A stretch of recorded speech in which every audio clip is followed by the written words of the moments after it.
what you do for the Afro.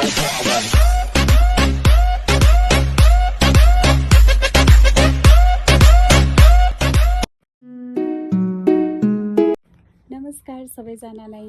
थोरै समयको लागि भए पनि यसपालिको नेपाल यात्रा चाहिँ साँच्चै नै रमाइलो र यादगार रह्यो। यो ब्लगमा चाहिँ मैले आफ्नो मान्छेहरूसँगको भेटघाट अनि विशेष गरेर भोटेश्वरको त्यो मनोरम हिमाली दृश्य, प्रकृति सुन्दरता अनि केही चिया बगानका कुराहरू गरेकी छु। हेर्दै गर्नुहोला। यसपालि चाहिँ हामी नेपालमा बिहानै पुगेका थियौँ अनि घरमा पुगेर खानासाना खाएर थकाइ मार्यौँ। अनि भोलिपल्ट चाहिँ बहिनीको बर्थडे थियो। सबै परिवारसँगको भेटघाट, बच्चाहरूको रमाइलो, केक काट्ने खुसी, सबै कुरा एकदमै रमाइलो भयो।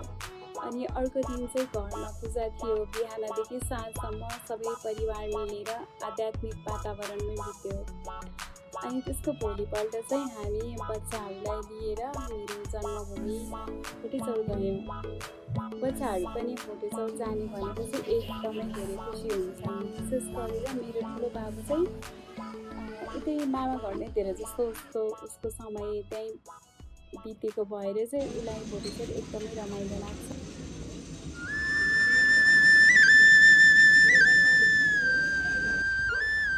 यो चाहिँ हाम्रो घरबाट देखिने सूर्य उदयको भ्यू। कस्तो राम्रो छ, हेरिरहँ जस्तो। बादलहरू लागिरहेको छ।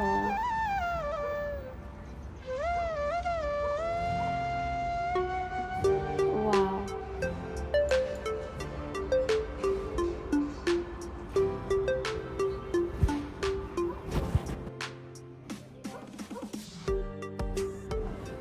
यता चाहिँ बच्चाहरू खेलिरहेको छन्। ठुलो बाबु चाहिँ लुकामारी खेलिरहेको रे। सानो बाबु चाहिँ घाममा बसेर के खाँदैछ। यो चाहिँ हाम्रो घरबाट देखिने भ्यू। हेर्नुहोस् त हाम्रो भोटेश्वर कति रमाइलो छ।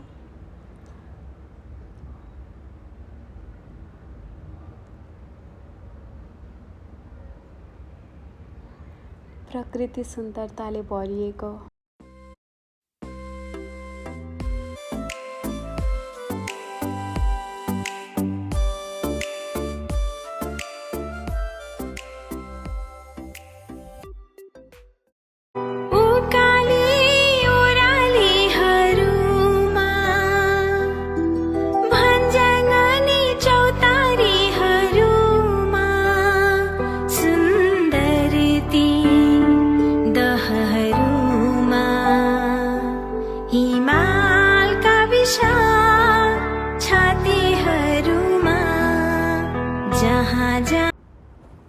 हिमाल, डाँडा पाखाहरू,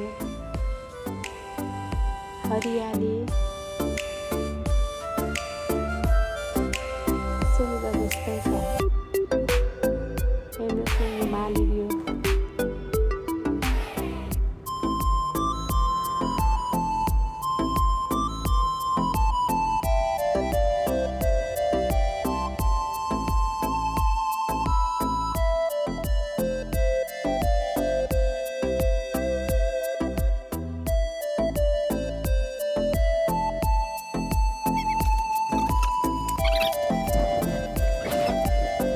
साँच्चै रमाइलो छ।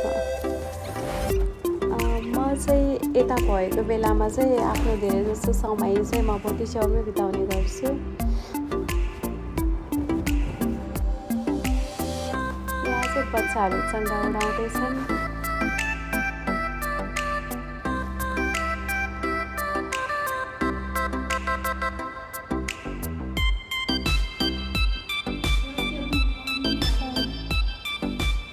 Okay, I need to do the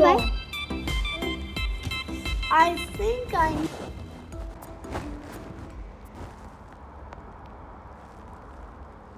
यहाँ चाहिँ ठुलो बाबु चाहिँ आमासँग तरकारी टिप्दैछ।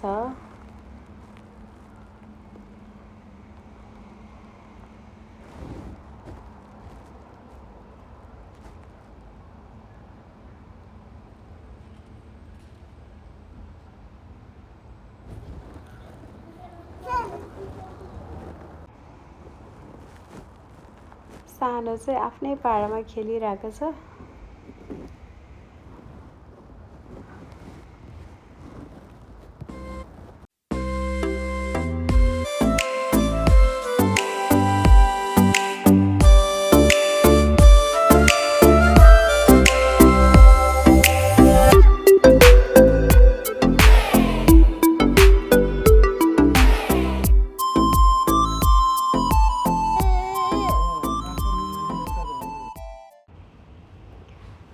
अर्को दिन चाहिँ मेलम्चीबाट हाम्रो बुवा मम्मी आउनुभएको थियो अनि हामी सबैजना माथि गएर फोटोहरू खिच्यौँ। घरमा चाहिँ जति पनि आफन्तहरू आउनुहुन्छ उहाँहरूले चाहिँ भोटेश्वरको प्रशंसा गरेर थाक्नु नै हुन्न के। त्यो सुनेर चाहिँ मलाई एकदमै खुसी लाग्छ। हामी चाहिँ 1 हप्ताको लागि भोटेश्वर गएका थियौँ अनि 5 दिनपछि चाहिँ उताबाट हाम्रो सबैजना परिवारहरू आउनुभयो। उहाँहरूलाई पनि भोटेश्वर भनेपछि चाहिँ एकदमै खुसी मान्नुहुन्छ, रमाइलो लाग्छ। मेरो जति पनि आफन्तहरू हुनुहुन्छ भोटेश्वर आउनुभयो भने चाहिँ एकदमै धेरै प्रशंसा गर्नुहुन्छ कि बस्नुपर्ने ठाउँ नै यही हो भन्नुहुन्छ। त्यो सुनेर चाहिँ एकदमै धेरै खुसी लाग्यो। अनि त्यसपछि अब सबैजना कहाँ जाने त भनेर कुरा भयो। ल चिया बगान जाने भनेर डिसाइड भयो अनि हामीहरू चिया बगान गयौँ। माथिसम्मै चाहिँ गाडी पुग्दैन रहेछ अनि बिचमै गाडी राखेर तारै हिँड्दै गयौँ। रमाइलो भयो। अब हेर्नुहोस् न मैले सानो बाबु पछाडि पुगेको रमाइलो भयो।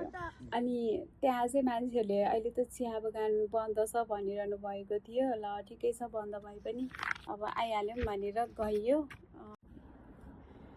जब हामीहरू चाहिँ त्यहाँ पुग्यौँ त्यहाँको दृश्य चाहिँ पहिलाको भन्दा एकदमै फरक थियो। जुन चाहिँ 10-12 वर्ष पहिलाको कुरा गर्दैछु म। जुन ठाउँलाई हामीले चाहिँ एकदम गर्वको साथ हेर्ने गर्थ्यौँ। मानिसहरू एकदम टाढा टाढाबाट सानो इलाम कहाँ पर्छ भन्दै घुम्न आउने गर्नुहुन्थ्यो। अहिले चाहिँ त्यहाँ चियाको बोटहरूलाई छाँटकाट गरिएको छैन।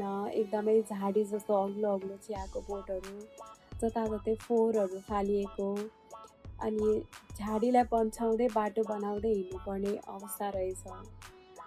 सानो इलाम भनेर आउने पर्यटकहरूको आवत नै बन्द भइसकेको रहेछ। त्यो ठाउँ एकदम शून्य थियो, शून्यता जस्तै महसुस भयो। जुन देखेर चाहिँ एकदमै दुःख लाग्यो। चिया बगान चाहिँ हाम्रो भोटेश्वरको एउटा सान पर्यटकीय स्थल, जुन चाहिँ काठमाडौँबाट एकदमै नजिकै रहेको सानो इलाम भनेर चिनिने बगान मात्रै थिएन, हाम्रो पहिचानको हिस्सा पनि थियो। यो चाहिँ धेरै परिवारको आर्थिक जीवनसँग पनि जोडिएको थियो। 12-15 वर्ष पहिला भन्दा पनि यसको अवस्था झन् ओझेलमा परेको देखेर चाहिँ एकदमै नराम्रो लाग्यो। यहाँको स्थानीय बासिन्दाहरूको चाहिँ एउटै गुनासो थियो। चिया बगान चलेको बेलामा चाहिँ हाम्रो बारीको सागपातहरू, दही मोही, गुन्द्रुक, हाम्रा होटेल पसलहरू, गाउँका मानिसहरूलाई रोजगारी सबै कुरा एकदमै राम्रो थियो। अहिले यो सबै बन्द भएको छ। पर्यटकहरूको आवत नै छैन।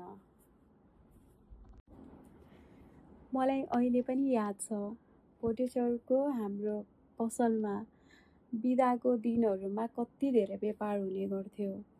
पर्यटकहरूको आवत नै बेग्लै थियो त्यतिखेर। काठमाडौँको स्कुल, कलेज, संस्थाहरूबाट पिकनिक जाने भनेर चिया बगान आउने मान्छेहरूको चहल पहल नै बेग्लै थियो। के कारणले बन्द भयो भनेर त थाहा भएन। कारण जेसुकै भए पनि म भोटेश्वरको छोरी, यहाँको शुभचिन्तक भएको कारणले हाम्रो यो स्वर्ग जस्तै भोटेश्वर, जहाँबाट चाहिँ प्राकृतिक दृश्यहरू, हिमाली दृश्यहरू अवलोकन गर्न सकिन्छ। यहाँको हावापानी खायो भने पनि शरीरका आदि रोगहरू त्यसै निको हुने गर्छन्। यस्तो पर्यटकीय सम्भावना भएको क्षेत्र जहाँ चाहिँ पाताल गुफा, तपचुली, चिया बगान, कुण्डेश्वरी मन्दिर, चिसापानी अनि ढाप ड्याम जाने बाटो, त्यतैबाट मेलम्ची जाने बाटो। गाउँको विकास भनेकै यी भइरहेका प्राकृतिक स्रोतहरूलाई व्यवस्थित बनाउन सकेदेखि यहाँका स्थानीय बासिन्दाहरूले रोजगारीको अवसर पाउने थिए। कृषिको यस्तो सम्भावना भएको हाम्रो क्षेत्रमा पर्यटकहरूको आवत जावत बढाउन सकियो भने बारीमै गएर तरकारीहरू टिप्ने थिए, फलफुलहरू टिपेर लग्ने थिए। दुध, दही, मही, गुन्द्रुक, अचारहरू बिक्ने थियो। आमा, आन्टी, दिदी, भाउजूहरूलाई अझै हौसला बढ्ने थियो। कति दाइहरू, भाइहरू त विदेशबाट फर्किएर गाउँमै केही व्यवसाय गर्छु भनेर कोही चाहिँ होटल, कृषि फार्म, गाई भैँसी फार्म खोलेर बसिरहनु भएको छ। उहाँहरूलाई पनि हौसला मिल्ने थियो। अझ अहिले त अर्ग्यानिक खाना, तरकारी भनेर लहर नै चलिरहेको छ जताततै। यसको एउटा उदाहरण चाहिँ काठमाडौँको शिवचोकमा रहेको सूर्यमुखी डेरी, जुन चाहिँ हाम्रो भोटेचौरको सूर्यमुखी साना किसान संस्थाले सञ्चालन गरिरहेको छ, जहाँ चाहिँ आफ्नै फार्ममा उत्पादन भएका तरकारीहरू, दुधजन्य पदार्थहरू, त्यस्तै भोटेचौर, जैसीगाउँ, सिन्धुकोटमा अनि आसपासका क्षेत्रहरूमा उत्पादन भएका तरकारीहरू, सुन्तला, जुनार, किवी, गुन्द्रुक, पिँडालु जस्ता सिजनमा उत्पादन हुने अर्ग्यानिक खानेकुराहरू बिक्री हुँदो रहेछ, जहाँ चाहिँ मानिसहरू यो चाहिँ गाउँबाट आएको अर्ग्यानिक उत्पादन हो भनेर लिन जानेको भिड देखेँ मैले। यसै गरी यो संस्थाले चाहिँ कृषकहरूलाई सस्तोमा ऋणहरू दिएर बिउ बिजनहरू कृषिको लागि प्रोत्साहन गर्दो रहेछ। हुन त यी मैले अनुभव गरेका कुराहरू नौलो कुराहरू त होइन, सबैजनालाई थाहा नै छ। आशा छ सम्बन्धितको स्थानीयवासी, स्थानीय निकाय, सम्बन्धित निकाय अनि भर्खरै निर्वाचित हुनुभएका उम्मेदवार हामी सबैजना मिलेर काठमाडौँको यति नजिकै सबैजना भोटेचौरका स्थानीयवासीहरू मिलेर यस बन्द भएको चिया बगानलाई पुनः सञ्चालनमा लिएर आई भोटेचौरलाई चाहिँ एक नमुना पर्यटकीय स्थलको रूपमा विकास गर्न सकेदेखि काठमाडौँ र काठमाडौँ आसपासका क्षेत्रहरूबाट यहाँ पर्यटकहरू आउने थिए र सबैजनालाई राम्रो हुने थियो।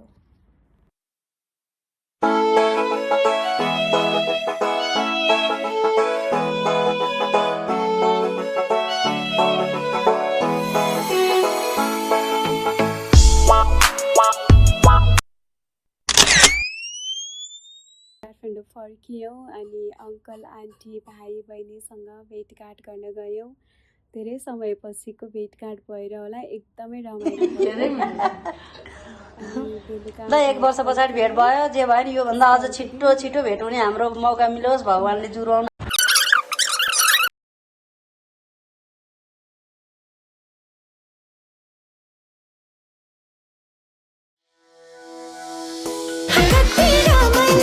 जगतै भो जगमग कति रमाइलो,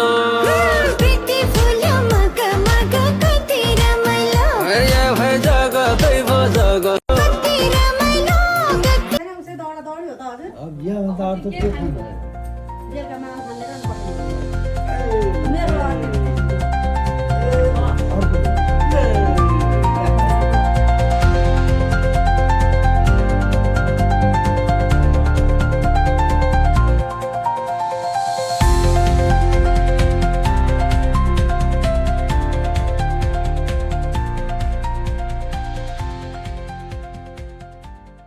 अनि त्यसको अर्को दिन चाहिँ मेरो सबैभन्दा फेभरेट ठाउँ पशुपति।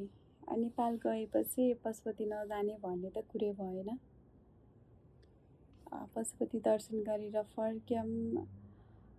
त्यसपछि त यताउता गर्दा गर्दै दिन बितिहाल्यो, फर्किने दिन पनि आइहाल्यो। अनि फर्किनुभन्दा अगाडि दिन फेरि सानो पारिवारिक भेटघाट थियो घरमै। रमाइलो भयो। त्यसपछि प्याकिङमा बिजी भयो।